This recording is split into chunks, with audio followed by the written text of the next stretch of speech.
Hello, everybody. Hi, my beautifuls. I hope you are well. We've got a lot of stuff to talk about today.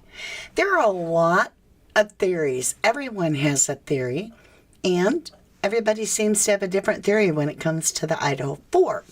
So I thought that we would look at the top 10 that over the year and a half people have told me about. Now, some of them I know a great deal more about than others, but I've done my best to grab what the top 10 are. So you may have a theory that's not in the top 10 that we talk about, and that's okay too, because your opinion is very welcome. Now, with the first theory, obviously it's that BK, Brian Kohlberger, the suspect, has done this on a random, if I can get away with it. Can I get away with a quadruple homicide kind of thought?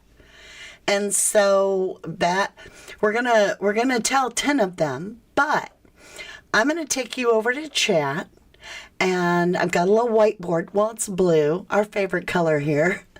And we're actually gonna work on this together.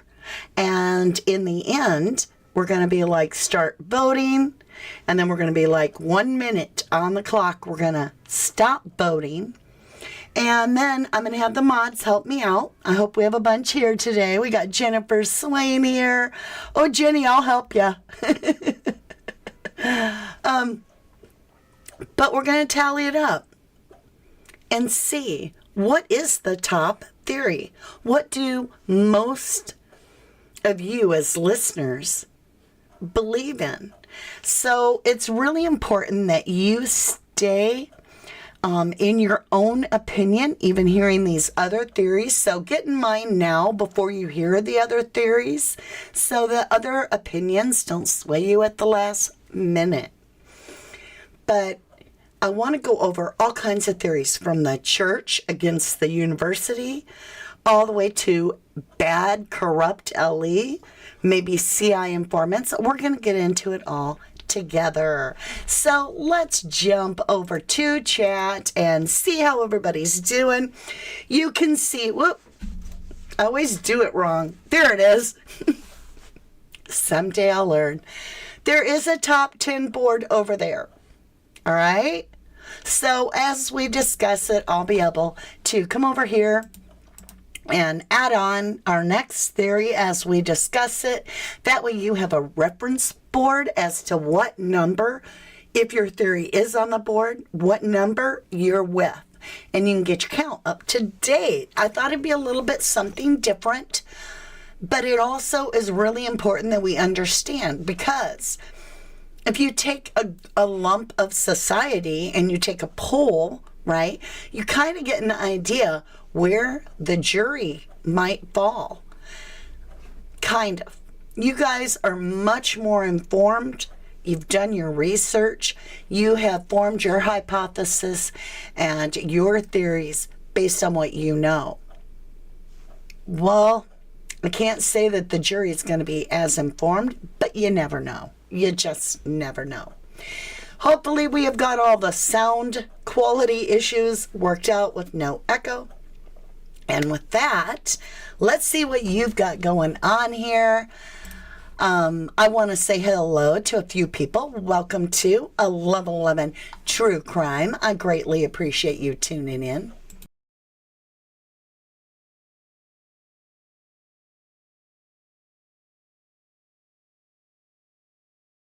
I don't know if it helped if I was able to mute or not, but I hope so.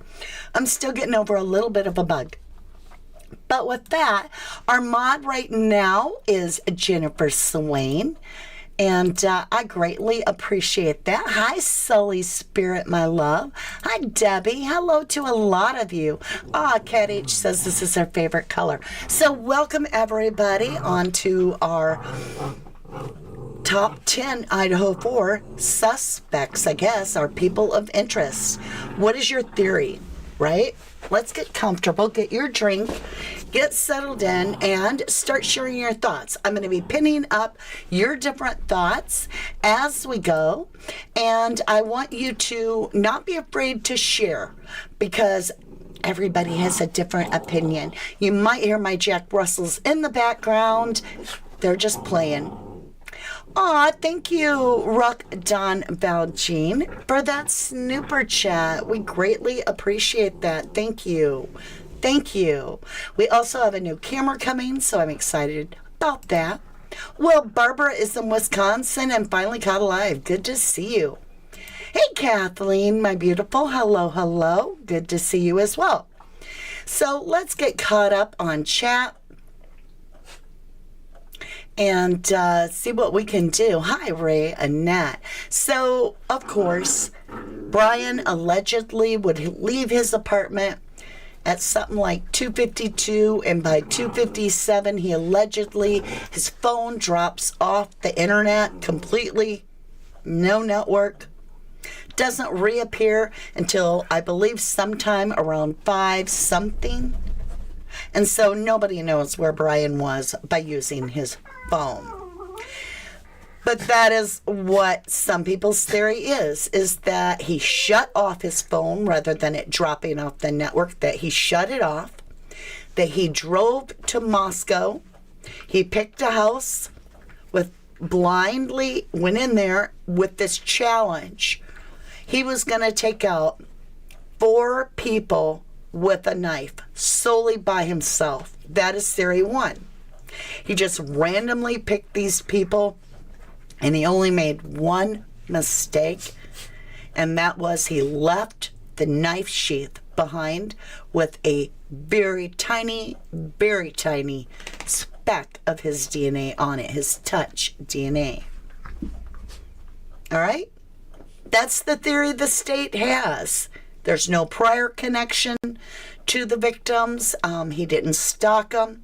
He was in the area. We don't know what in the area means when it's 9 miles in town.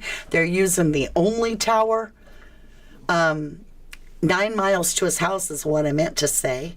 So we don't really understand how they're putting him in the area 12 times, but that is some people's theory, that even though one of those pings they ruled out because he was at Pullman in his own apartment.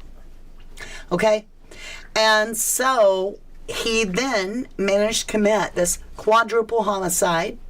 He takes off his Dickies overall zipper suit, rolls it up neatly in a little backpack, right?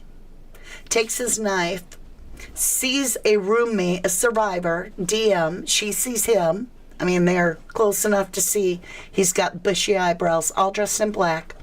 He went and got in his car. He drove home. He had no biological evidence or any evidence that connected him to the crime in his car, on his person, in his apartment, in his office, at his parents' home.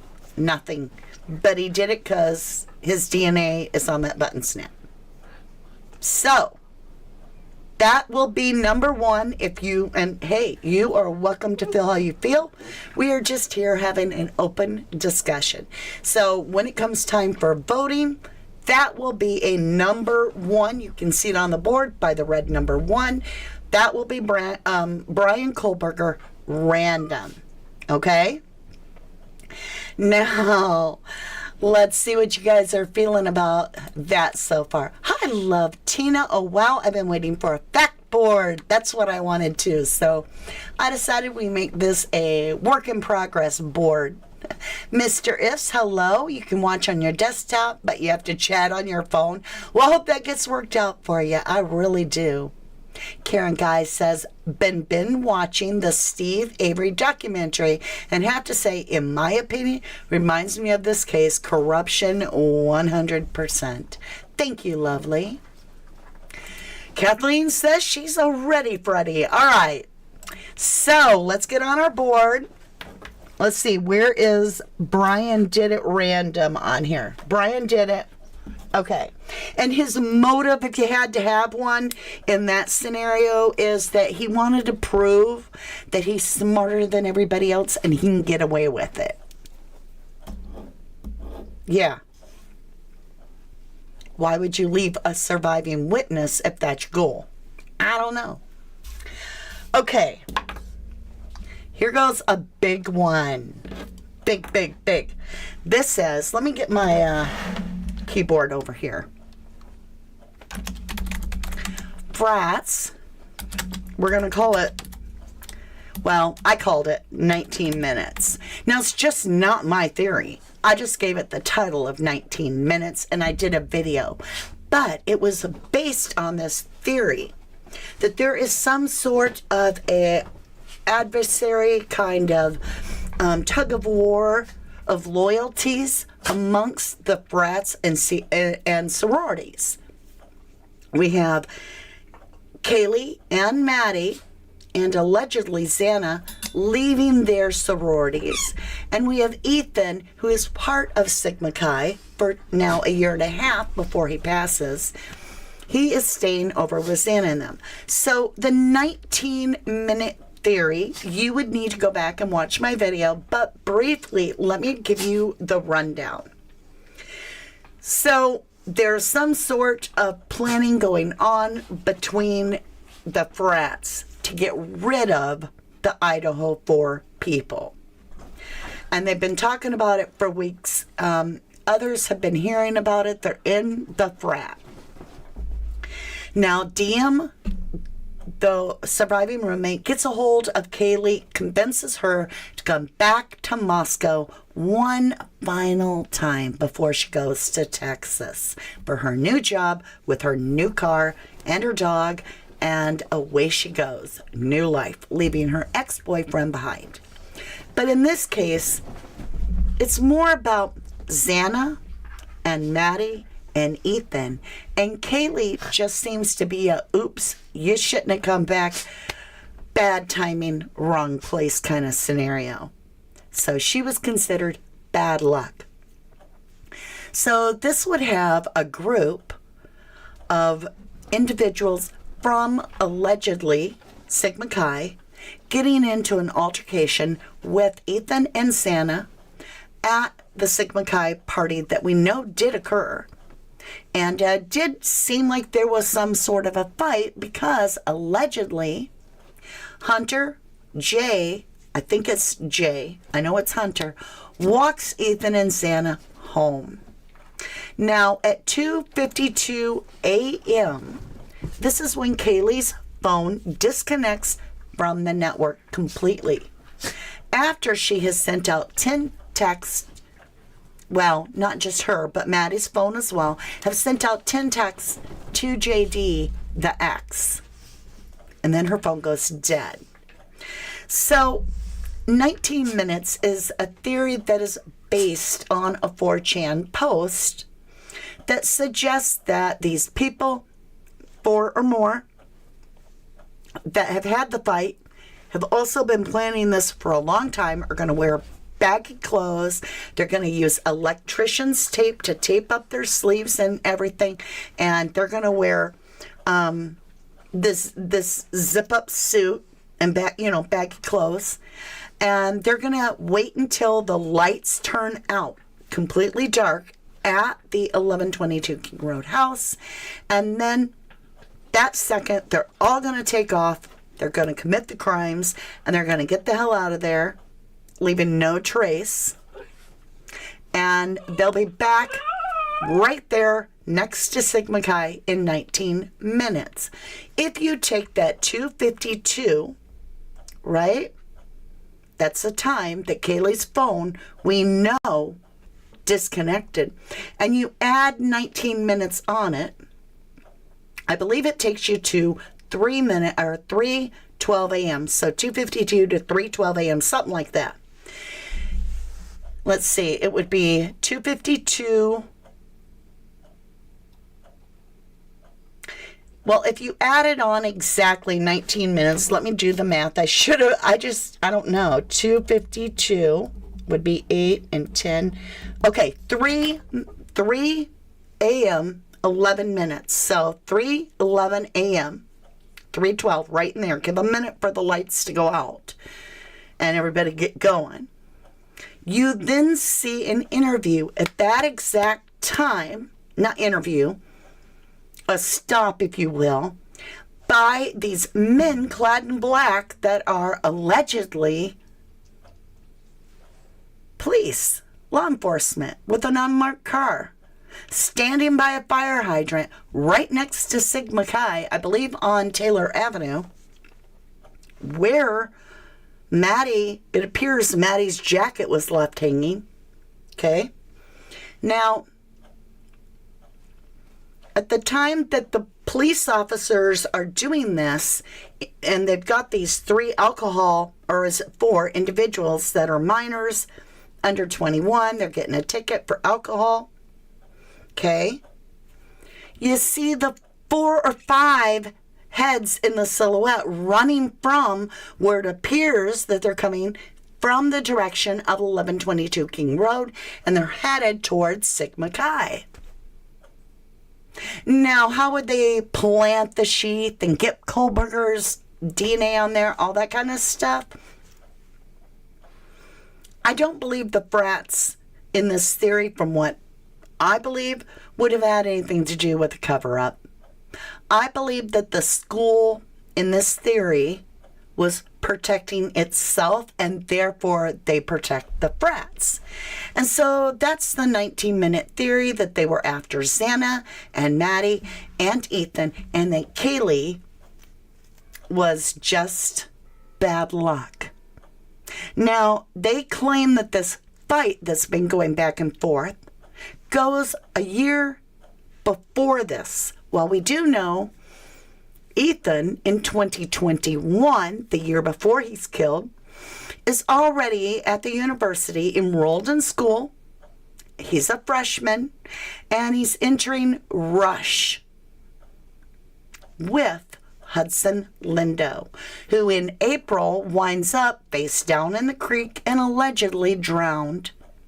Many believe that this fight and this tiff goes back to that Rush where something went really down bad, and Ethan and Hudson Lindo would have rushed in Sigma Chi together, and they're both no more. So that is theory number 2, right? Ruck Adon Valjean, thank you, lovely. I appreciate it. Let's get clear and get caught up. Saeed's eyebrows. I mean, really, Paco July. I get it. Or is it Jewel? Paco Jewel. Yeah. But it is strange that he and none of them even seem nervous, upset. They kind of challenge the cops. They're not covered in blood. I mean, you know, but I get what you're saying. Cheryl says, I counted 5 people that ran across the parkway. The 5-0 were distracted with the minors. Natural Healing says, I counted 7. Too Much Info says, I heard this goes back to 2019. I don't know, something about a pink rose ceremony. Well, that would be interesting, because it would leave Ethan and Xana out of it, Dylan out of it. I believe even Bethany. I think it would leave them all out except for Kaylee and Maddie if it went back that far, because none of them were attending school at that time. Hi, Too Much Info. I think the fight at the frat had everything to do with this. Anyone know exactly what it was about? That's a good question. Wolf Angel says, in my opinion, thank you, lovely, for starting it that way. It was a few different reasons, a couple of different organizations, RAG Task Force, I think she means Rug Task Force, in the area, Greek Life, LA, trying to cover it up. This is the sickest thing I've seen, true justice, right? Right. Okay. Should we do another one? Should we do number 2 or number 3? Okay, let me cross off Frats. Did it 19 minutes. All right, now This is an older theory. I think we've all heard it a million times. I don't know how you feel, but this is something that to this day you have to pause and really think about it. And that is Hannah Claire. Now, I hope I spell the names right. And we'll go Hudson. And I can't do Lindo. I don't have room. Des. Okay. Let me make it Claire. We know who Hannah. So we got Claire and Hudson's Des. And this would be in the sense of retaliation. What does all that mean? Well, there was a girl named Hannah Claire, and she didn't fit your normal Barbie doll girl. She wasn't blonde-haired, blue-eyed, big boobs, skinny little waist. She was like me, you. She was absolutely beautiful and normal. And allegedly, in this theory, Maddie Mogan allegedly was her roommate. Now, Hannah had a little apartment that was off campus, I believe, and she was found days after her death. Her family has come out and said that the police said it was an overdose on over-the-counter medication. And a lot of people wonder if that's even true, but her family came out and said that is what happened. But there are some that believe Hannah Claire's brother or family may have been seeking retaliation, and they often talk about this 8-hour delay before 911 was called, and they speak of it as a sign of affirmation that is more retaliation because nobody checked on Hannah early enough. It was days, y'all. Now, it wasn't just Hannah's death that they suspected. There were 3 deaths. There was a journalist that worked at the university. I can't remember his name. Forgive me. Lyndon Hudson, who was found dead in Paradise Creek by Sigma Chi, and Hannah Claire. And so the theory would have it be that the Idahofour, or at least some of them, bullied Hannah till she took her own life. There are others on the same theory where they believe that actually Hannah Claire was a homicide. And they suspect that, alleging that Maddie Mogan would have seen something when when Hannah was discovered, such as blood or a knife to the belly, and that was to keep the killer took out Hannah allegedly, and then followed it up by taking out Maddie later. Now, I don't know if any of these theories hold water. I'm just sharing with you. So let's see what you guys are thinking. Let me clear this and get caught back up. Am I Luhu? Am I Luhu? Okay, thank you. In the dorms, first with Maddie before Hannah moved in. There it is. Caden Young. Thank you, lovely. Sally sells seashells down by the seashore, right? Sally Shepherdson. Caden Young is the 3rd person. So he was a journalist. He OD'd. And we get into a whole Emma Bailey kind of situation with that. So, Hannah Claire and Hudson's deaths, in that theory, it is a retaliation for either being bullied or because somebody knew the real truth about their deaths. Okay? Lot of different theories here. Let me see. Okay, we got that one. Let's see what else you got going on. Cheryl says, in my opinion, I do as well feel the same because the 4chan account. Janet says Ethan knew exactly what happened and it wasn't an accidental drowning, in my opinion. Please remember to say in my opinion. In my opinion, Janet goes on to say there was hatred between Ethan and Loach that goes back to Hudson, Lindo, who was a good friend of Ethan's. Annette says, all I know is my kids would never be in that area. Thank God they are doing good now. Love Tina says, I thought she did suicide and they blamed Maddie for her doing it.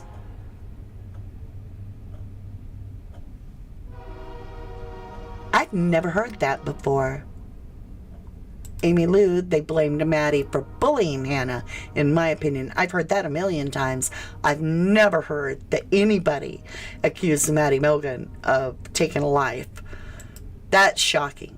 John Perad says Brian, Brent, Emma, and Demetrius. Oh, it's coming, it's coming, it's coming. It's coming. Okay. Let's get on to the next one. Love Tina does say they said they're gonna pay back. I remember that. Okay. All right. So we've got 3 theories on the board so far. Brian Kohlberger, just a random attack. The Frats in retaliation of this fighting and what went on a year before in Rush with the 19 minutes theory, and the Claire and Hudson. And let's go ahead and add, I'll have to reduce the font, I think, but we're going to fit him on here.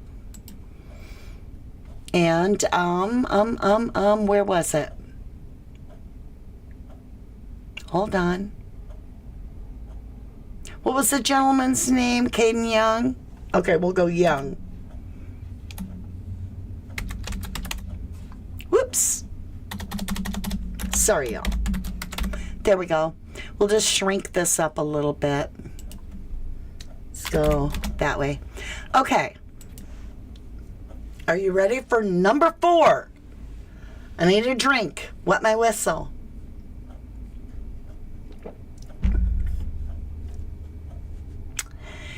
Emma Bailey, Demetrius, and the cartel. Or drug lord, we'll say.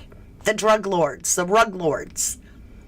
So, in this theory, Xana has been dealing out of the house. And that's why you see all these frats, Demetrius, and, well, I don't know if we ever saw Demetrius, but we did, I believe, see Emma Bailey coming from the house. And we do know she was friends with the Idahofour, and we have pictures and so forth. So allegedly, Xana had over 70, oh, I forgot one. I got to write it down.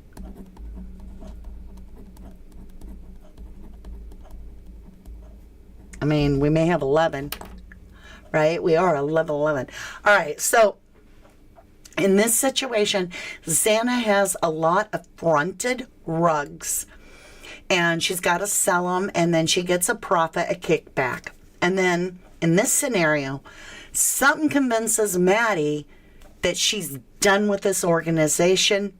She doesn't want that going on, so she flushes allegedly $70,000 worth of rugs.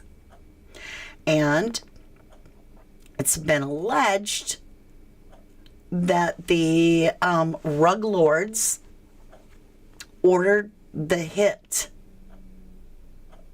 And because it would have been Xana and Maddie as targets, Ethan and Kaylee would fall under collateral because they're there. They're in the way.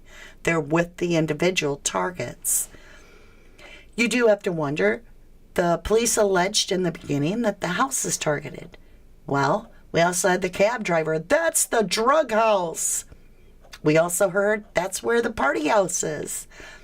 Makes you wonder, did she flush $70,000 worth of rugs? What are your thoughts on that? Janet heard Maddie and Kaylee were bullies, in my opinion.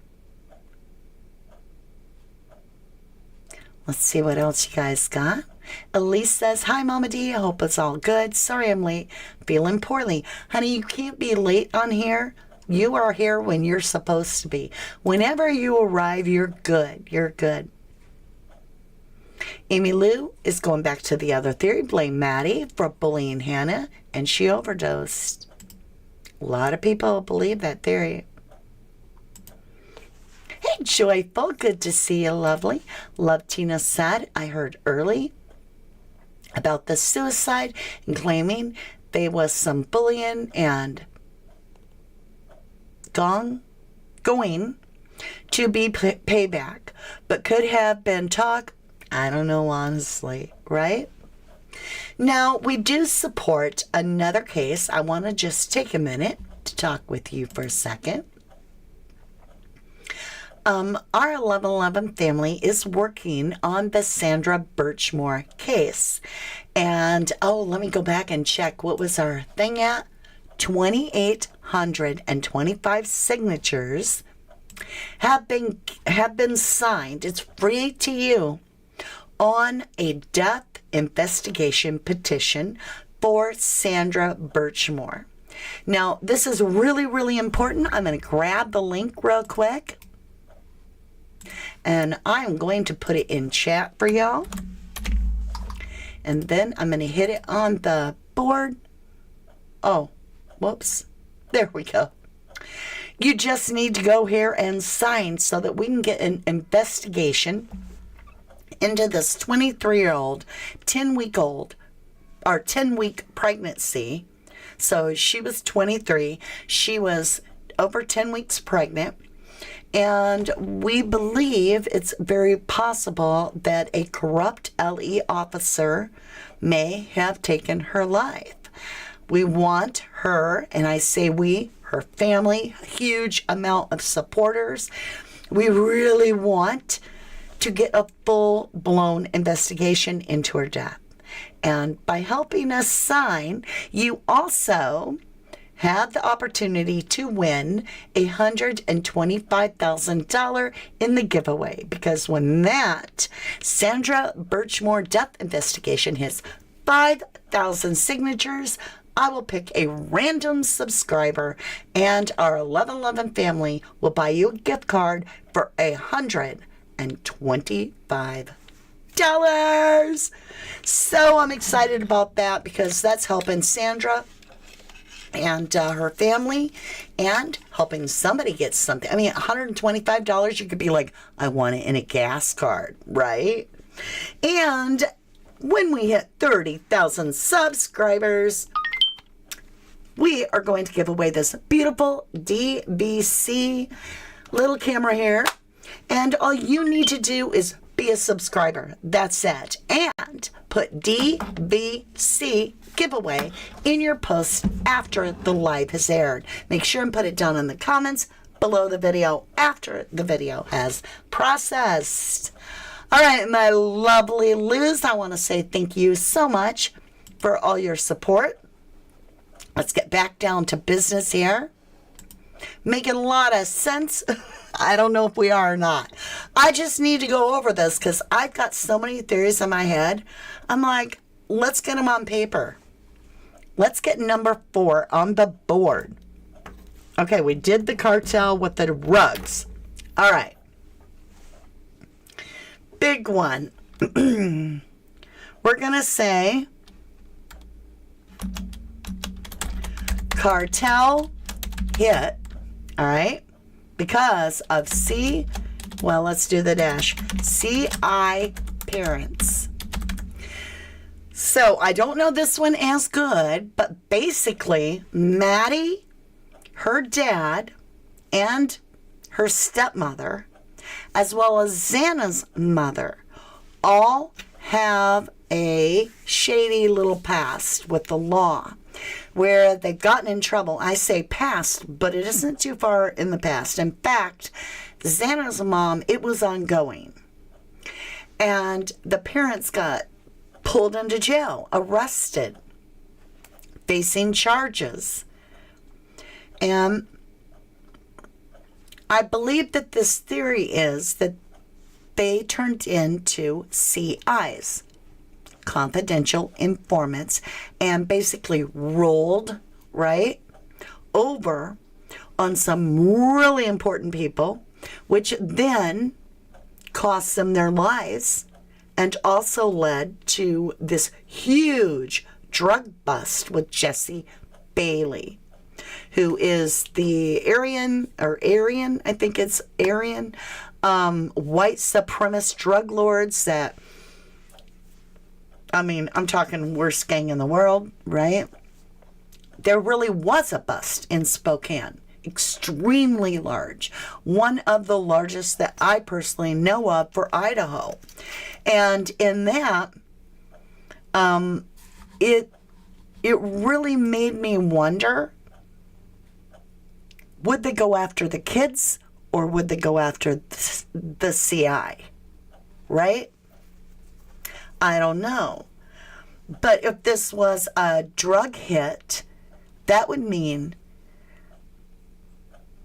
that these cartel-like individuals entered the home, preserved the dog, and then paid more attention to Kaylee, who would have no parents that were CIs. So Maddie allegedly didn't have the same damage points as Maddie. Kaylee's damage allegedly was much worse, according to Steve G. and what we've learned. And he's the one with the reports. He's the one with his own daughter's death certificate. Allegedly, he had to identify bodies. I don't know if that's true. He keeps saying his daughter came back in an urn or a box, right? He said both.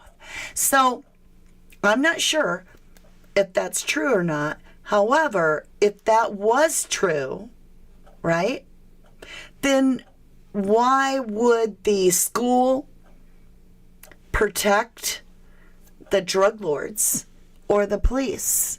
Why would they want a patsy? I don't know. Maybe to wrap it up quick and they didn't feel they had time to capture the real people? What are your thoughts? What are your thoughts?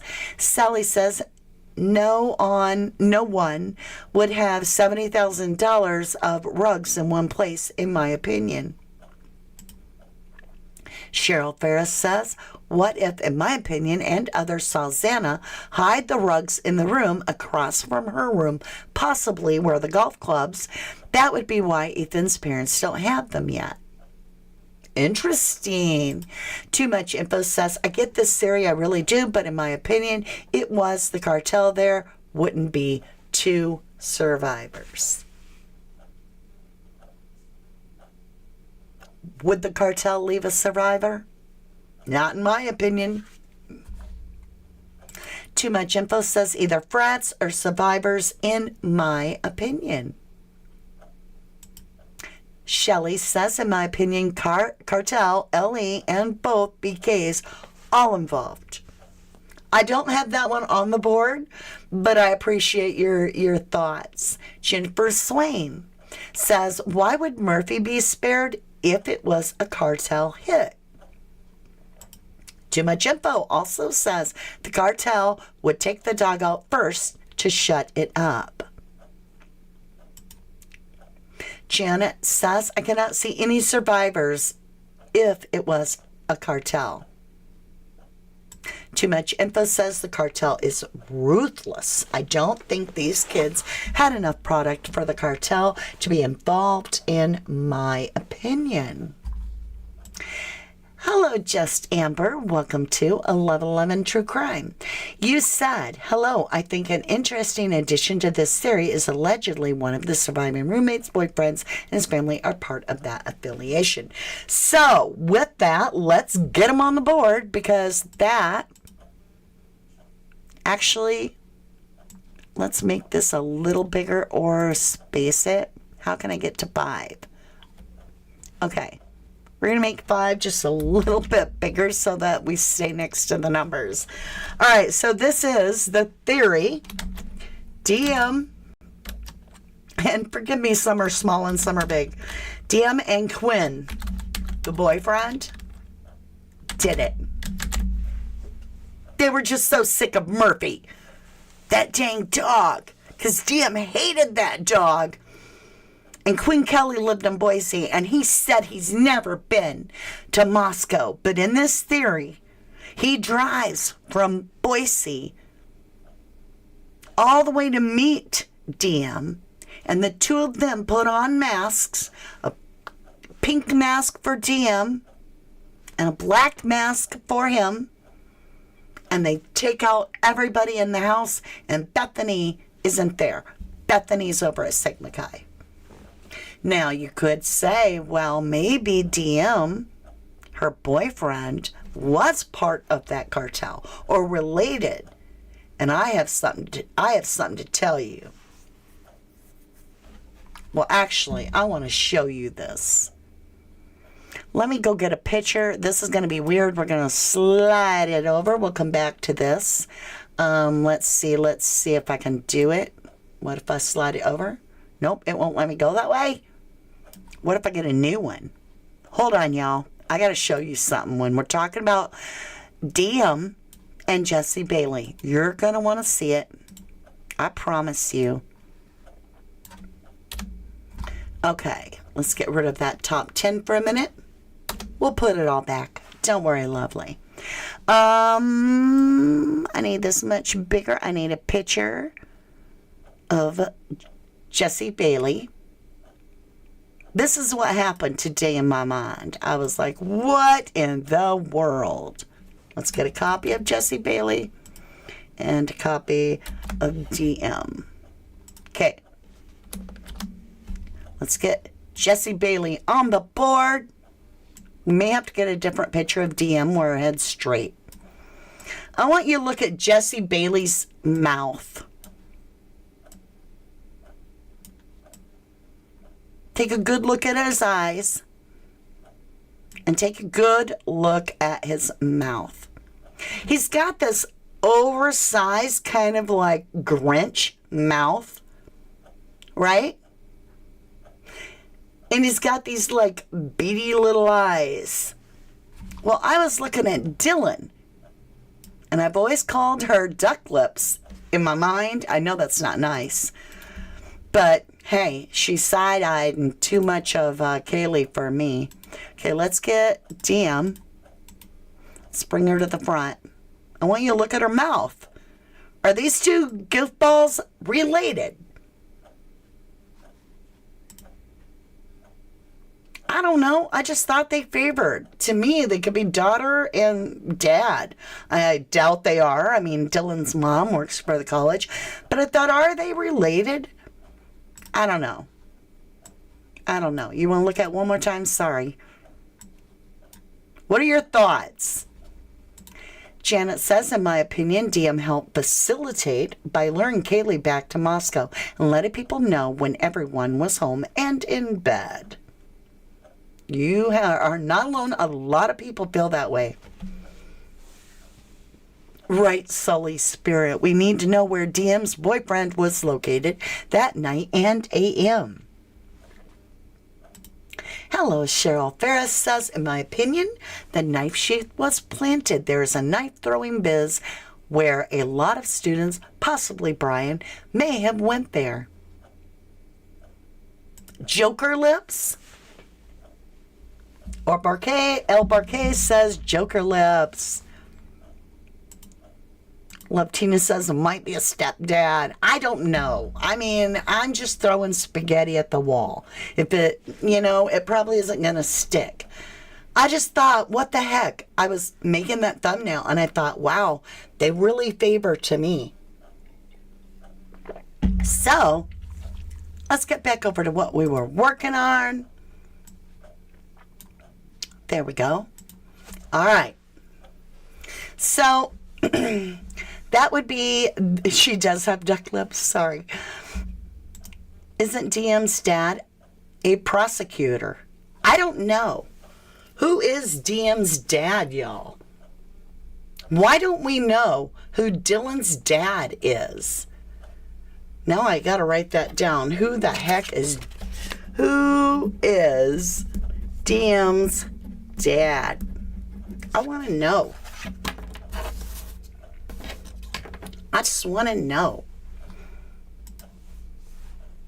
Her mouth is too big for her whole face, Love Tina says. Wolf Angel says, I've heard that DM would not have been attacked. That would have only left open a big can of worms. I believe she was protected, in my opinion. Dylan's real dad was a member biker. That's right, we did know. Because he was like, I'll protect my little girl. Thank God you guys have such strong memories. Sister Man Ray says everyone just gets filler for Angelina Jolie lips. She gets lip injections. Joker lips, clown lips. He's a dude with a big black truck. All right. So, let's see. What do we got? 5? We're halfway there. We've got Brian, which is just a random attack. We've got the Frats at the 19 minutes because they're all angry from the year before. We have the Retaliation because of Claire Hudson and Caden Young's deaths. We have possibly a cartel hit with CI parents. We have DM and Quinn Kelly. Okay. Let me cross that off. We got a bunch more here. Okay, this is a really different one. We'll do it this way.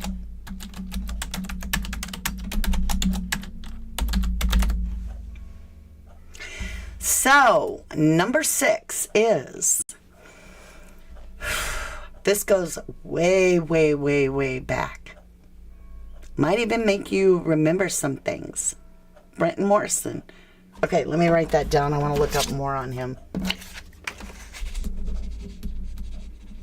Brent Mortensen. Okay, thank you. Okay, I'm going to say okay a couple more times. This theory has Kopacka and Brian in Brian's white Hyundai Elantra going to pick up rugs together in Moscow. Allegedly, that would be that the knife was in the car between them, and Kopacka was looking at Brian's knife, and he took it out of the sheath, looked at it, put it back in. They were doing drugs together. They get into a verbal altercation. Brent allegedly sprints from the vehicle. Brian's like, kissing my ass, I'm out of here. Leaves Brent behind. Brent then goes peeking along the windows, right? He gets into a rage with this knife, like PTSD rage. This is the theory. He takes out the individuals, and then he makes his escape. It was just a random house where they happened to be, and they found out that Brent did it. They took him out, and then they arrested Brian, and that's why allegedly Brian said, has anybody else been arrested? Now, the problem I have with that theory, for me, is because by the time Brian was arrested, he knew full well proof of it in a video where his dad and him are telling a law officer about the takeout in Pullman of Brent Kopacka. So why would he be asking? It just, to me, it wasn't quite there. Now, there is a twist to this. There is another twist where Kopacka allegedly goes to see his girlfriend next door to the 1122 King Road house. Here's a commotion over there. He's in a fight with his girlfriend. Allegedly, you can hear it on the Linda Lane video. I don't know. I don't know what is true and what is not true on the Linda Lane video. So, I mean, even if I find something, I'm like, they could have put that in there because they have messed with it. So in this theory, Kopacka would have been fighting with his girlfriend, heard a commotion, and possibly seen the killer running from the house. Therefore, he's a witness. He goes back to his apartment. He starts telling people about it. Everybody misunderstands him, thinks he's threatening his two roommates, and the popo come with the SWAT. And the rest is history. Kopacka's swatted out. What's a tattoo on his neck? Is it gang related? Let me look. I got to get Dylan off his chest. And let's get his neck on the board. It's writing. We're really up and close and personal now.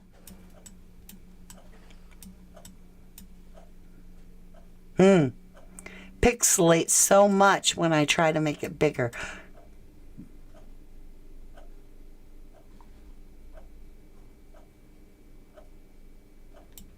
I have no idea. D-H-Y or O-H-Y? I don't know. What do you guys think that says?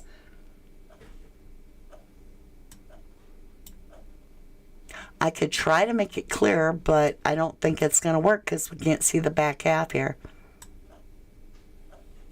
I do not know. Good question, though. Good question. Now let's get back over. We got to shrink this up a little bit so you can see it. Ooh, I shrunk it up too much. And now we'll move it back over. There we go. So what are your thoughts on that? What are your thoughts? What, you got, a tiger? Blackhawk says, in one sentence, does anyone want to come over and pet my cat? Ian Harsh? Let's do it. All right, we're going to him next. Wait. I got to get all of them crossed off. We've done. Okay. So, Ian Harsh is an incel in this theory. Just saying. And he's a neighbor that has tried many times to get the nerve to go over there and talk to the girls. But in his own words, he finally got it one time together. He took them a half-used bottle of allegedly cooking wine, which if you're a chef, you're not going to use cooking wine to drink. So I don't know. But he claims he went over there. Ian Harsh goes over there. And he basically is told, thank you, goodbye. Yeah. Oh, yeah, thanks. Bye-bye. Bye-bye now. Bye-bye. Here's your hat. Are you leaving so soon? Kind of deal.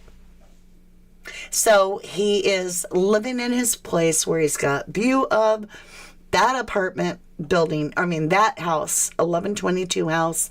And he can juggle. He has to have vaulted ceilings. He seems to, a lot of people believe Ian Harsh actually may have been inside looking. Or Papa Rogers. Now, some people even go as far to say that Brian Kohlberger came over to meet Ian Harsh, allegedly was doing rugs together. Because they both have a history, all right? Same type of heroin history, I believe. That they had fallen off the wagon and that they were each other's connection, whatever. And that Brian came over and didn't have the money for rugs. So he traded a knife, sheath with a knife, to Ian rather than paid for rugs. And then when Ian went and committed all this murder, allegedly he planted that knife sheath to point to Brian. That's the theory. Oh, I forgot to put it on the board. Hold on. Hold on. We got to get the Enon. I call him Ian, but it's Enon, and I can't spell it. I don't want to hear it. Harsh. Could be Enan. I don't know. Whatever the dude's name is. He did make some weird comments in his interviews. He was like, I found out immediately after they knocked on my door. That very day it happened, which would have been Sunday. And they asked us questions, and they were going door to door. I turned around, and it was on the television all over the news. Would it have been on Sunday? Or is he just lying? Is he just an attention getter? I don't know. Right? Demon Dog says, don't forget about Enan Harsh's criminal history. Love Tina says, Enan is the one with the various, could have been weapons, and the closest to get there and back without getting caught. Sully Spirit said, interesting neighbors.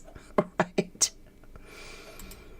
Black Hawk 57 Magnum says, both vegans, both hikers, both video games, both had Reddit accounts. I don't know if Brian played video games. I've never heard that. It's possible, but I've never heard it. You say the route Ellie have Brian taking after the crimes goes right past Ian's old address, his parents' house. Well, hello, Az. I missed you, darling. Haven't seen you in a bit. I know you got a lot of family stuff going on with the 4th of July, so I'm just happy you stopped in. Said lots of people who are not criminals have neck tattoos. Once the picture was blown up, I personally did not see DY. I don't know. It looks like one big word, and it's probably Latin or something, but I also have a neck tattoo. And I've never committed an illegal crime in my life. I have a completely clean white record. I was a med tech and an auctioneer, and I worked for an eggplant. I never committed a crime in my life, but I have a neck tattoo. Might not can see it because I got a chunky little neck, but I still do. Elise says that was a dude that gave me the creeps. He put himself in the investigation. Love Tina says he also said he was at home and he was seen at the grub truck, in my opinion. A lot of people think that's him at the grub truck, and his visual snow was some bad. It was like playing in a video game. Well, we don't know if that was Brian. There's no proof that that was Brian with the visual snow at all. He wrote a survey. We know that, but I'll have to reread the survey. If it's talking about visual snow in the survey, I'd be shocked. Demon Dog says most everyone around the crime left the area, so the question is, what makes rats abandon ship? Strange case. Excellent point. Sully Spirit says, I would still run for help after I heard them leave, unless it was me, in my opinion. I hated being an auctioneer, love. Absolutely despised it. Talk about putting yourself at high risk as a female, going out to rural property with lonely farmers that don't have no wives or kids. They've been farming forever, and they want you to climb into their hay mound way in the back past the pitchforks and all the big tools. Get up in the hay mound and go look at their piano they got in the back corner all by yourself. No. All right. Kathleen Bogart. She got it. The next theory. We're on number 8. Okay, it's the Linda Lane. So this is called the Linda Lane body bag theory. Okay? All right, so as Kathleen's putting it, because she's going to know more on this theory than me, because it's more theories that they've discussed than I have, all right? So Kathleen Van Bogart says 3 killed on Linda Lane bodies in body bags brought to the house, and the body bag blood splewed around. Maddie ran from Banfield. Jacket was pulled off and finally caught up. So the theory would be in this scenario that there was a fight, a huge fight, that took place actually not at Sigma Chi, maybe started there, but that the fight itself was on Linda Lane itself. And that multiple victims were all killed right there, and that it was pre-planned, and that the victims' bodies were stored in body bags, that the body bags were carried without being seen on camera to the house, into the house, which you could see the front lights on and the back light is on. So I'm not sure how they get in with the body bags. And then when they get there, they're going to unzip the body bags, take the bodies out, put them in places, and then throw the blood all over. Now, oops, sorry. Here's my problem with that. Big problem with that, because I have medical training, a lot of medical training in the medical field. I was a CNA for many years, and then I became a med tech. I had to learn a lot about the human body. Now, as soon as blood leaves your body, the second it leaves your body, it begins to congeal. Even in a body bag, it's going to be a different color, and you're going to know, even if they bled out in those body bags, you are going to know because of the way that the splatter is on the walls. I mean, you know what I'm saying? And whoever is doing all the splattering would be covering themselves in it somehow. I mean, they've got to, okay, and then they've got to be the ones spreading all this. So I have a hard time with it, but many people believe it. The second thing that I have a hard time with this theory is you would have to have the victim get in the body bag alive to kill them and leave no blood evidence outside of the body bag. So what I think they would have to have in this theory, which could have happened, is that they would have had to capture the victim, bound and gag them, stick them in the body bag, kill them in the body bag, and then go try to do that. Because if any blood is spilt on Linda Lane, we have a fresh snow on Monday. Fresh snow. Just saying. It would be turning bright red circles wherever the victims bled. All over the Banfield, all over Linda Lane. There'd be big bloody circles. But I'm not saying it's not the way it is. We don't know. Go in the cornfield and run from the scarecrow. Cat H, hello lovely. Sight on Linda Lane would be too much blood. I agree. That's just my opinion. Just my opinion. I don't understand why no one wants to call 911 when they hear death screams. It is a very interesting theory. Okay. I just hate this theory that's coming up. I really do. We got more than 10.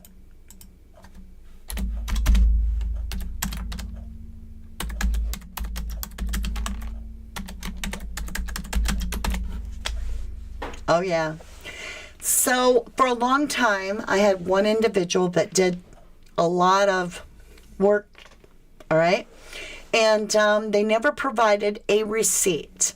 They only showed me pictures of Steve G, showed me that he wore a hex hat. So here's how the theory of the $7,000 debt by Steve G went, as far as I know. And I'm sure on all these theories, I'm leaving out major stuff because I'm just trying to give you the idea.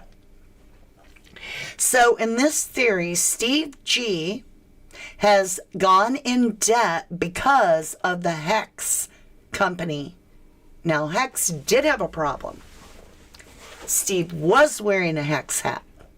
So, like the stock market in a way, something crashed with the Hex stocks. And allegedly, this money that Steve had invested into this company that went belly up type thing was owed to Jesse Bailey. Again, we're back to Jesse Bailey in Spokane, who is the Aryan white supremacist drug lord, all right? So Steve owed all that money. And Kaylee was the drug mule, the rug mule. And she would come back. She would pick up product from her dad, Steve. She would distribute it at all the frat houses and all the sorority houses and all that stuff. And then she would, and that's why she had so many bank accounts. And then she would hand the money to Steve G, and he would give it to the rug lords. Now Jesse Bailey's gone. He's been busted, that whole scenario. And this person is alleging now Steve G is Gonzo, and he is king of the drug lord world.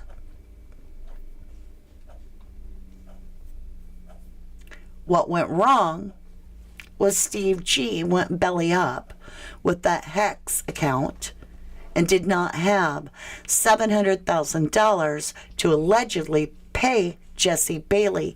And so allegedly Jesse Bailey and his Aryan crew retaliated on Steve by taking out the 4 individuals at the house. Again, they would have spared the dog. I don't know why. They would have spared the roommates. I don't know why. But that is the theory. Okay? These are theories that I'm told over and over and over again, so I wanted to get them out there so that you guys also know. I know about the theories too. I do. You don't, just because I don't talk about all the theories doesn't mean I'm not aware of them, right? Kathleen Van Bogart says blood on Linda Lane was power washed as a father of Frats owned a power washing company. Okay. What about if it was on the Banfield? I don't know. I think that would have been really noticeable while an investigation was going on, that somebody was power washing blood away. But I could be wrong too. I could be wrong. Okay. We're on number 10. I still have more to do. Okay, we did that one. We did that one. We did that one.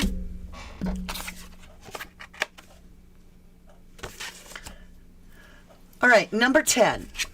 I'm going to switch it up because number 11 is going to be the most interesting one I've come across to date. Now, I could go on and on and on about number 10.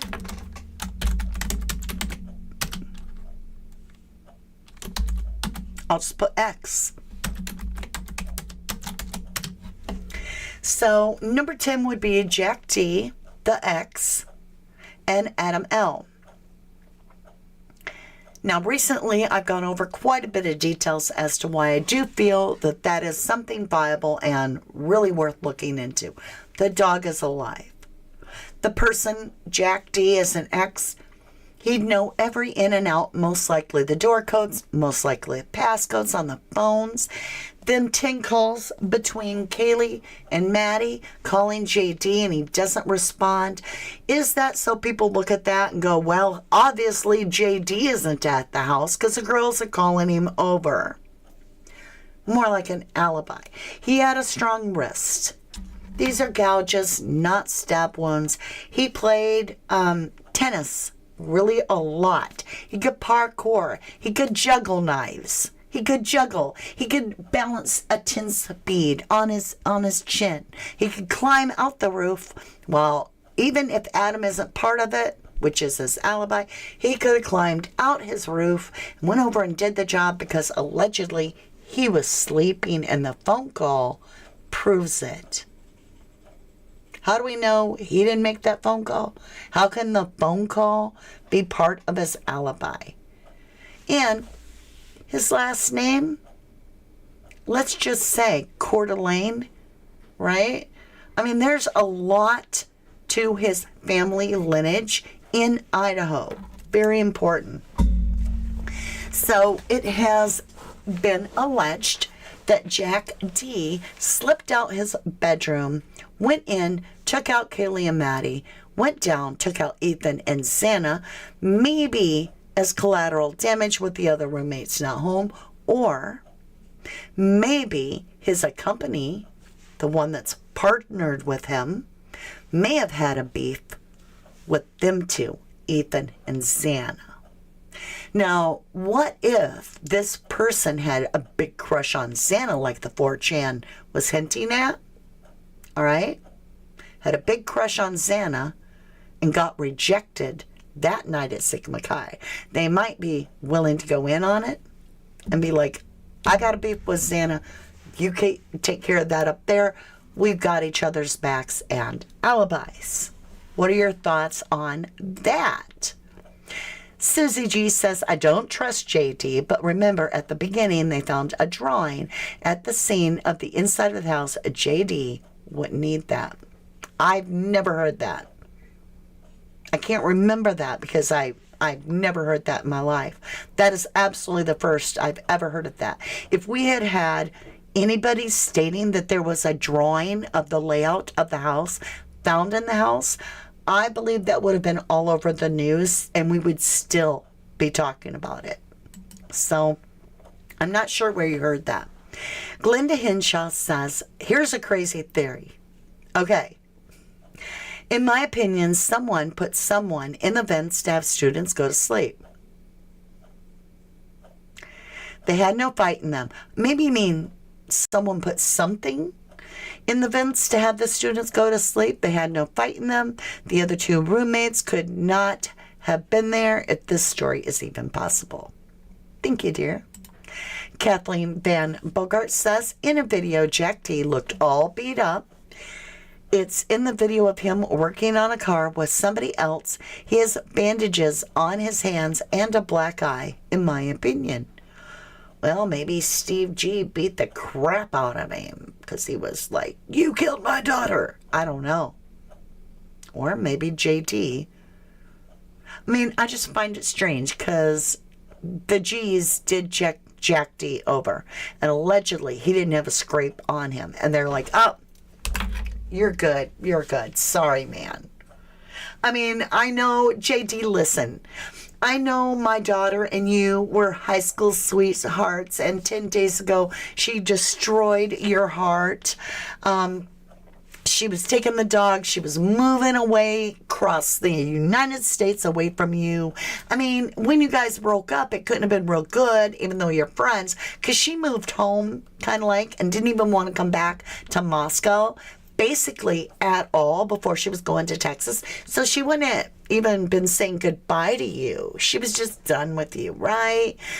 And I know the dog's alive, and you've big open gouges on my daughter, and I know you do the axe thing, but hey, dude, you don't have any wounds on you, so I think you're clear too. Now we're in court. The G's are like, that Brian Kohlberger did it. He was stalking the house. I'd like to know how long he was watching my bedroom window of my daughter. When Brian didn't have any injuries either. You feel me? What's JD's alibi? I was asleep in bed. What was Brian's alibi? I was driving around at night. I'm just saying. That makes sense to me. Susie G says, it was the very beginning. I will find it. Okay, love. Cheryl Ferris says, in my opinion, that's a good one too. Nosy Cat says, Mama D, it was found outside the house and it was on the news. Okay?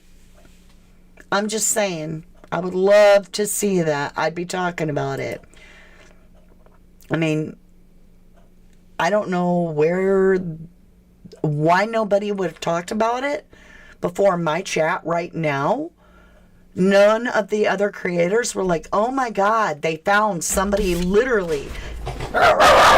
Hold on. Are you okay? Hello? Are you okay? Okay.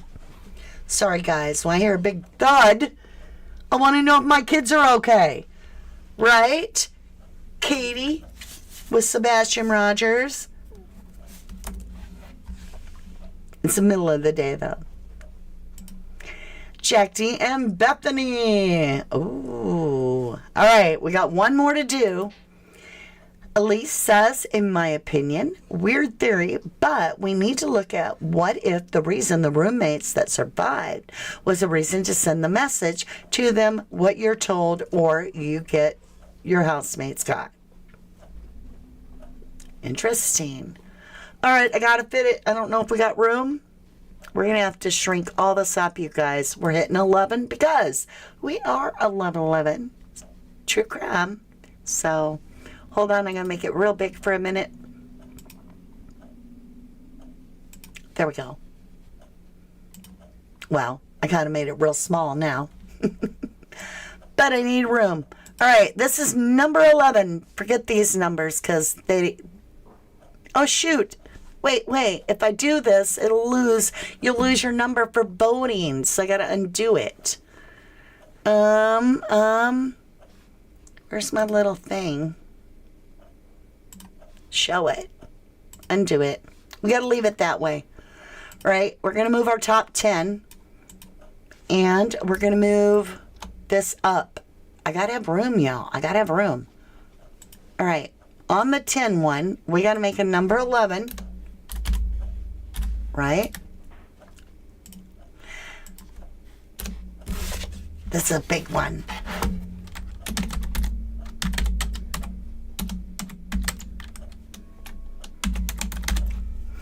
Boom. Allegedly, in this theory, the church picks the house because of 6 occupants. Picks the house because it is 1122, which boils down to 6.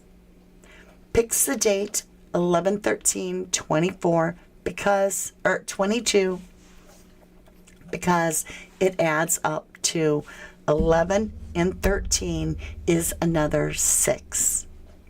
So the church would be doing this not toward the victims as much as the school.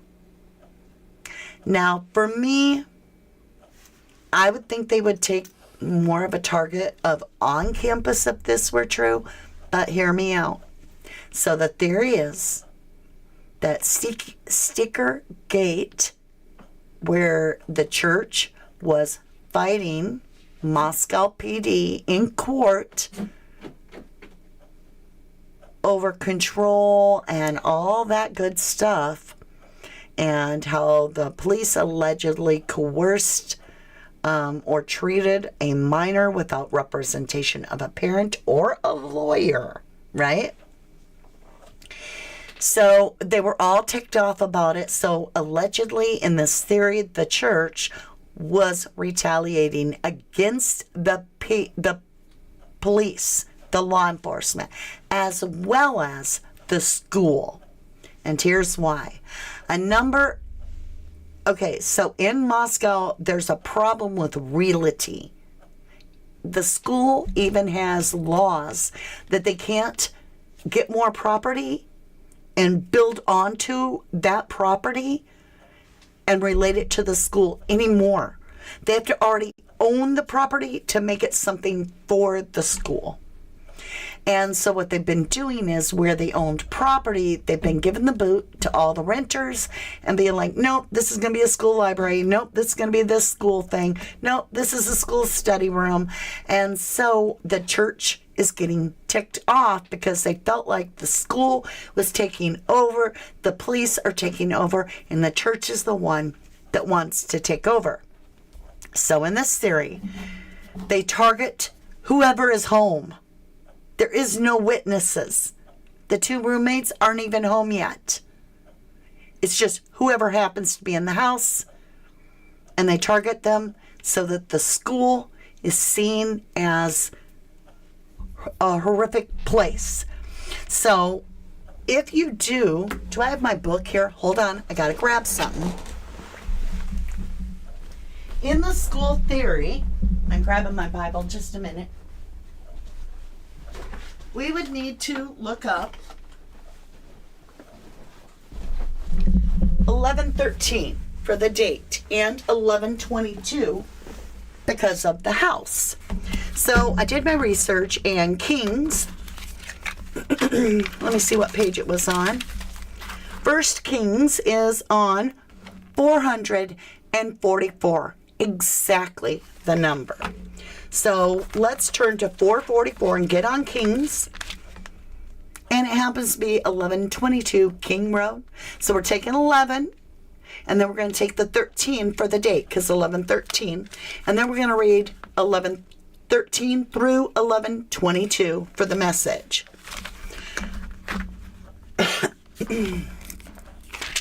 Okay, let me find it. 1113. Remember, these are all just theories. 1113 is a chapter. Now let's go to, I'm going to read you some Bible scripture. This is 1113. I'll read a few little parts of it so you get the gist. And behold, there came a man of God out of Judah by the word of the Lord unto Bethel. And Jeroboam stood by the altar to burn incense. And he cried against the altar in the word of the Lord, and said, O altar, altar, thus saith the Lord, behold, a child shall be born unto the house of David, Josiah by name, and upon thee shall he offer the priest of the high place that burn incense upon thee. The men's bones shall be burnt upon thee. And he gave a sign the same day, saying, This is a sign which the Lord has spoken. Behold, the altar shall be rent, and the ashes that are upon it shall be poured. Keep in mind, all 4 victims have been confirmed to have been cremated, including Ethan.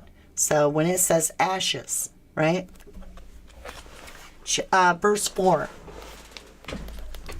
And it came to pass when King Jeroboam heard the saying of the man of God, which had cried against the altar of Bethel, that he put forth his hand from the altar, saying, Lay hold on him.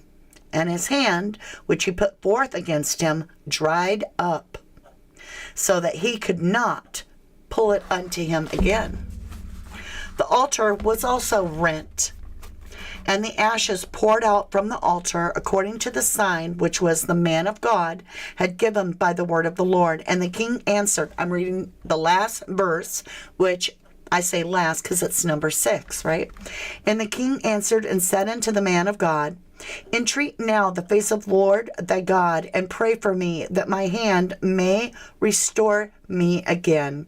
And that the man of God besought the Lord, and the king's hand was restored to him again, and became as it was before. Now we're going to go to, let me make sure that I don't skip it. I want to go to chapter 22. Okay. This is really weird because anybody, including Mr. Howard Bloom, which, whatever, right? And I know his name is Blum, but I call him Bloom.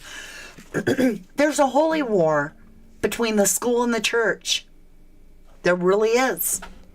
And so when I read 1 Kings 22, so that'd be 11:22, the house number, it says, And they continued 3 years without war between Syria and Israel.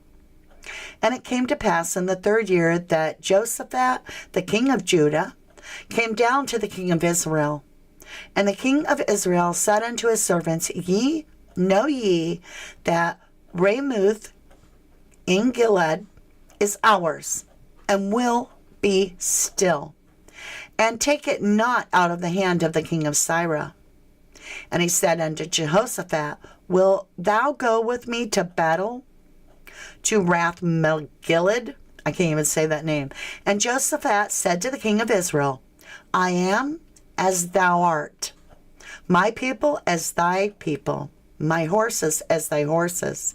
In other words, yeah, I'll go to battle with you. War. And Jehoshaphat said unto the king of Israel, Inquire, I pray thee, at the word of the Lord at day. The king of Israel gathered the prophets together, about 400 men, and said unto them, Shall I go to Rath-Megillid to battle, or shall I forbear? And they said, Go up, for the Lord shall deliver it into the hand of the king.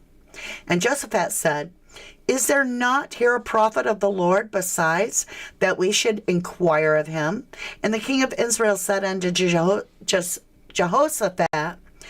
There is yet one man, Micaiah, the son of Amiel, whom we may inquire of the Lord, but I hate him, for he doth not prophesy good concerning me, but evil. And Jehoshaphat said, Let not the king say so.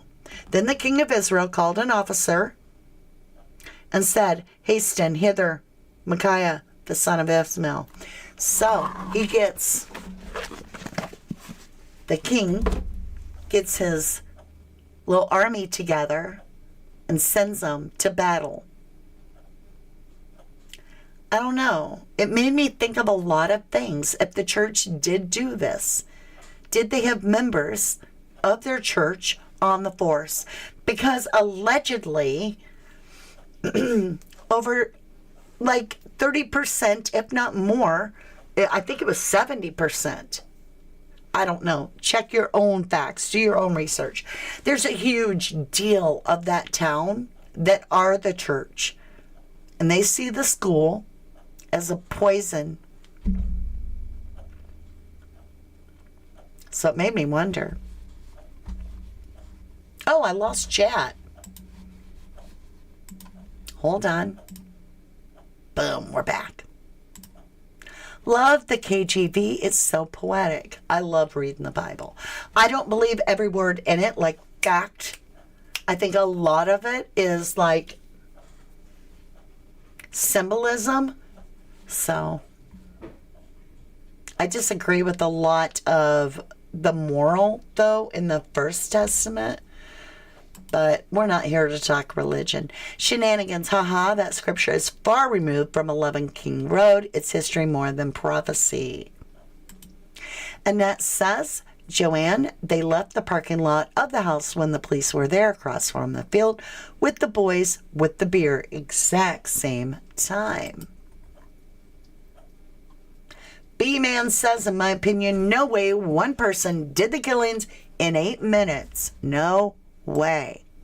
All right, you guys, let's get this over here. Joyful Dolphin said, the church, right? Chick Bait, hello and welcome back. You said, I posted my theory on the church. I'd like to say more on this topic if you'd let me. Well, I'm not stopping you, lovely. It's just helpful to notice a pattern. Read King James Version. All right, my lovely Luz, are you ready to vote? Whoops. Are you ready to vote? You can clearly see 1 through 11. Get ready. I'm about to start you. Get ready to vote. You're going to hear, where's our goat? All right, when you hear the goat scream, you're going to want to post only once to be fair.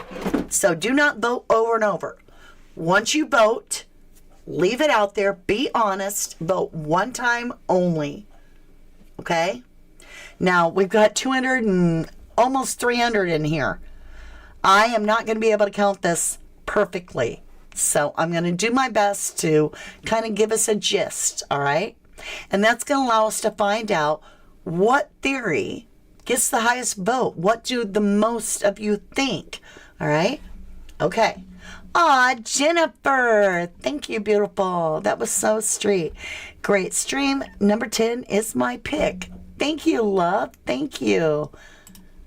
Let me see if I can heart it here. Oh, I can do it here. Thank you very, very much. All right, let's do this. Let me get on here. When I hit go, you got 1 minute. Get marked, get set, go. So in a minute, 1 minute, I'm going to put voting stop. And then I'm going to tally as many ones in there and as many twos in that little window. Only vote once. Please, please, please. I want a true vote. So make sure you just hit your number. And I'm going to be tallying it up.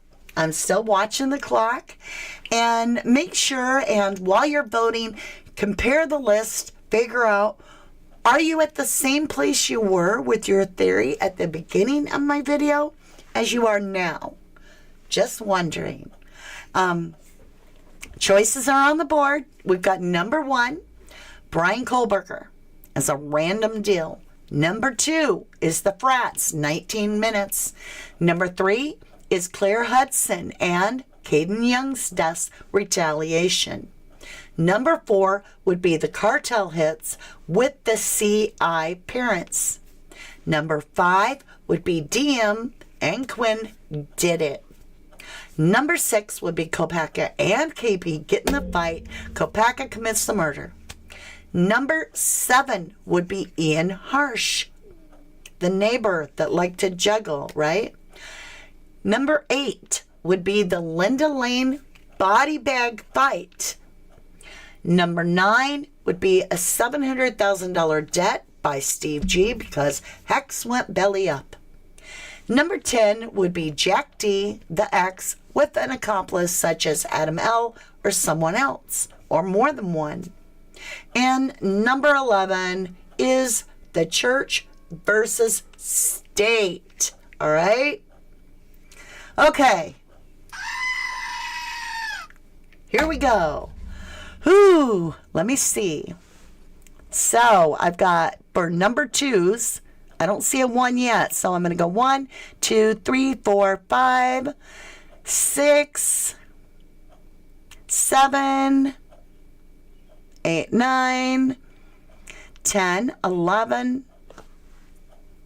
Wait, where did I put stop? Okay, so 11 number 2s. Can we? 11. Oh, and then it pushes it down. I can't do that. Okay, we'll go outside. Oh, I know. We can go at the beginning of this. 11 dash. Okay, 11. Now let me go back up. Let's see. Do I have any 1s? No 1s. So we got a 0 for Brian. All right, now we got the Claire Hudson Young death. So we have 11 of you that think it could be the Frats. Now, out of that time frame. Okay, Claire is number 3 with Hudson in them, starting at the top. I've got 1, 3. Okay, I've got 1, number 3.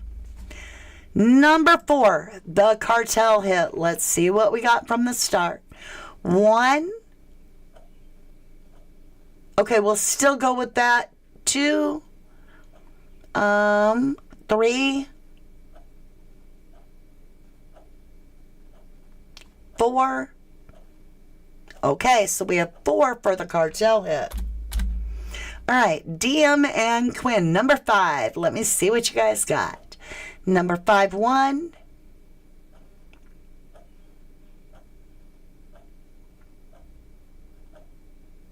We've got 1, number 5. If you put multiple numbers, I can't count it because it would be too hard for me. So I'm just skipping it if you put multiple numbers. All right, number 6. So this should have been smaller so that we could see it was number 6. Kopacka and BK. So we've got 1, 2. Okay, so 2, say it could be both of those guys. Ian Harsh, number 7.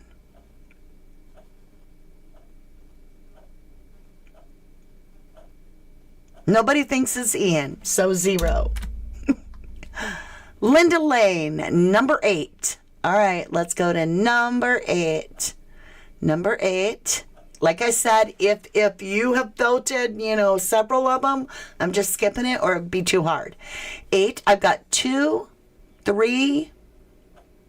I've got 3 for 8s. Yep, 3 8s. So Linda Lane got 3 votes. Number 9, $7,000 Debt by Steve G. Number 9. Let me see. Nobody. Okay, 0 on that one. Jack D with an accomplice. Number 10. Let's see. Number 10, 10, 10. We got 1, 2, 3, 4, 5, 6, 7. So we got 7 for Jack D. Now, if you voted number 11 for the church, now remember, if you've got multiple numbers down, I'm not taking it. 1, 2, 3, and 4. 4 on the church. All right, let's see what we got for a winner tally. Boom. We have 11 votes for the Frats, the 19 minutes. We have only 1 vote for Claire Hudson, none for Kohlberger. 4 votes for the Cartel CI parents. 5 votes for DM and Quinn. Whoops, sorry. 2 votes for Kopacka and BK. None for Ian Harsh. Dang it. There we go. I'm moving the wrong thing. Linda Lane body bag. We have 3 votes. Nobody believed that it was a $700,000 debt by Steve G. 7 for Jack D. And 4 for the church. Guess what? Frats is the all-time winner out of our little non-scientific vote.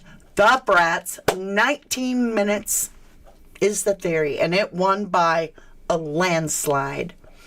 Boom, boom, boom, boom, boom. Woo! That was a lot of interesting information. Well, who was second? So we had 11, and Jack D was second, followed by, would have been 4 more votes for the Frats than Jack D, but Jack D's still pretty high up there. Then the next winner would have been DM and Quinn, and then the next would have been a tie between the church and state versus the Cartel and the CI parents. And then it would have been Linda Lane, and then Kopacka and Kohlberger fight. And then it would have been Claire Hudson and that. So our clear winner tonight would be that the Frats are by far holding the most suspicion out of our group, for sure. Sabanan says, in my opinion, the church was highly involved. Chickbait says, for real, in some classrooms, 20 is enough to pull. She had way more. Right. And you guys, it's not scientific. It's not like I was like, okay, I need 1,000 people to sit in this one room and don't talk to each other. I want you to just quietly fill out our little card. No, this is me and you together, just getting a feel, right? Shenanigans said, love today's show, Mama D. Thanks so much. Thank you, lovely. How about Jack D and the Frats together, Tracy Durbin? Great question. Joanne said, what is Frats? Well, hon, I don't even know how to answer that real quick. I'll just say the Frats are male students at the college. All right, male students at the college. The females are called sororities. I hope that helped. Nosy Cat says, I just don't believe the silence from the community and fear would be because of the Frats. Well, if the Frats took out 4 people like that, I don't care what you think right now, but you might get some fear in your life if you were like, oh, the Frats did that? and they're still out, and they still live a few blocks from me, I don't know. You might feel differently. The housing across the street. Yep, it's a dorm where all males are in one place, and that's called Frats. And then where all the females are is a house where they're all packed in, and that is the feminine dorms. Thank you, Joanne, for tuning in. They run the school. There you go. Sip Bannon named it. Got it. Chickbait says the same frat and sororities nationwide cover up everything. Just Googled it. Oh, yeah. Right, Sully? If I could vote for more than one. No, I wanted to get a feel, to see how you were feeling about it all. Annette says, very welcome. Also, where those 4 boys were running towards. Can't deny it, right? Can you give the people who picked more than one chance to vote? I'm not going to redo it, lovely. I think we got a good feel for it. If you're undecided, that's the truth of it. If this was something where we were like, measuring it for a court of law, of course. But we're at the tail end of the video, and that would be hard to revote. So Bannon is the GOAT tonight. Hi, Wildfire Love. Haven't seen you in a long time. Welcome back, beautiful. Good to see you. We're just about to wrap it up here. Would it be okay if I emailed you with a crazy theory of mine just to get your thoughts? I'm going to say no, thank you, just Amber, because it doesn't help me to read a big theory, and I'm the only one that knows it. It's best to put it in the comments down below, and that's where I will read it and then give you my thoughts, and you get to share it with everybody. I prefer not to get a lot of emails because I get a lot of business emails telling me about, what I need to do here and business work related. Like, there's so much that goes on behind our YouTube channel. I spend 1 hour on camera, maybe 2, and any creator can tell you spend the next 6 to 8 hours researching or building a thumbnail or setting up something. Or if you're like 90% of all creators, you're like, oh, I'm going to redo my studio again. And then, you're like, what have I done? Just another says, thank you, glad I asked. Yeah, it's nothing personal. I'm just straight across the board. After the years and years, because I've been in true crime since 2016, I've heard every theory I think possible, and nothing can surprise me. I've heard theories.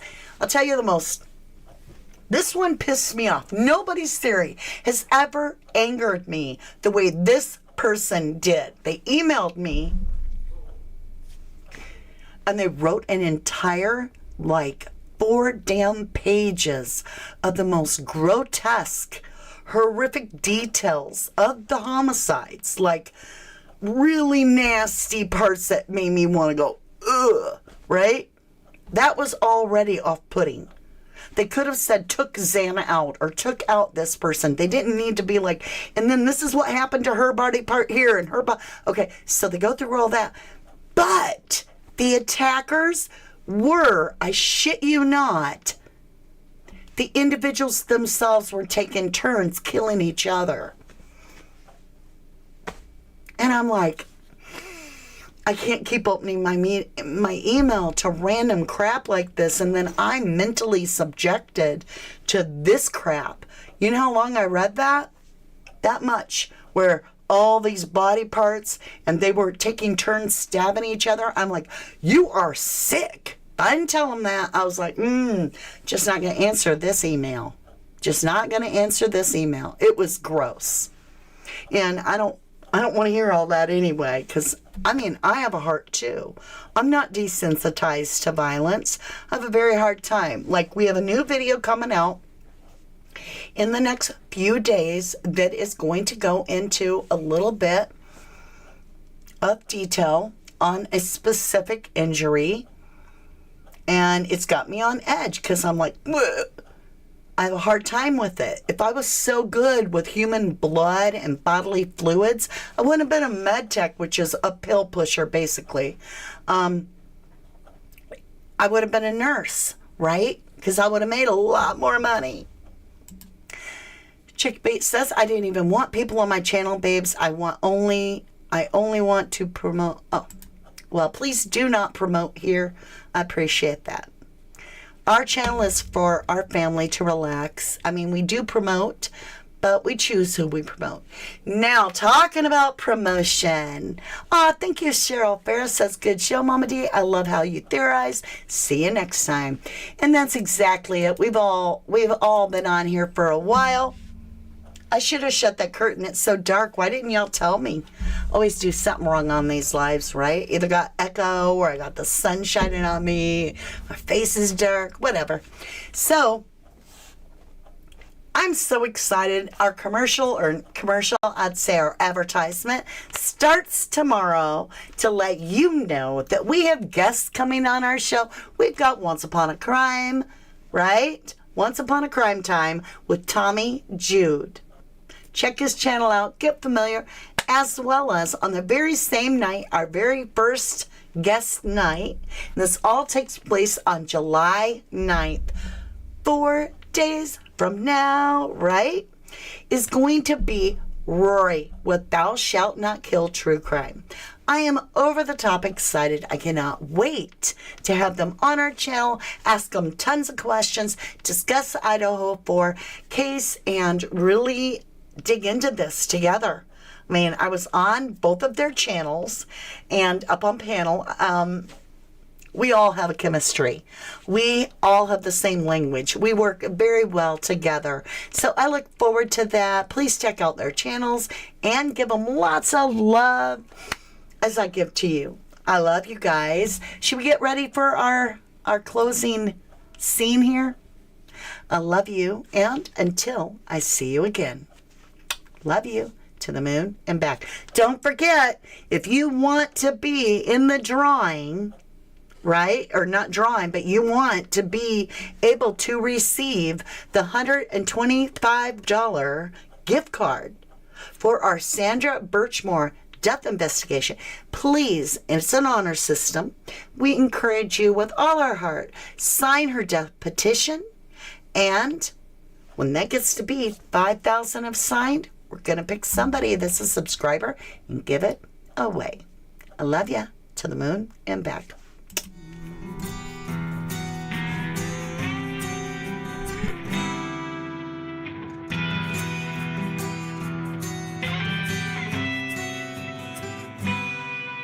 When a train whistles far away, and when the cold wind blows, when the lightning in your eyes reveals the darkness in your soul, the world will be reminded of what it already knows. 'Cause the days are gonna whisper, and the months are gonna talk, until the years yell out the truth.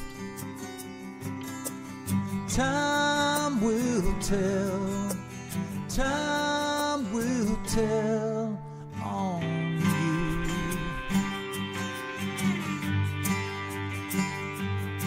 No one may ever say a thing, but surely as the seasons change, you feel like every finger points at you, 'cause you're to blame. And the days are gonna whisper, and the months are gonna talk, until the years yell out the truth.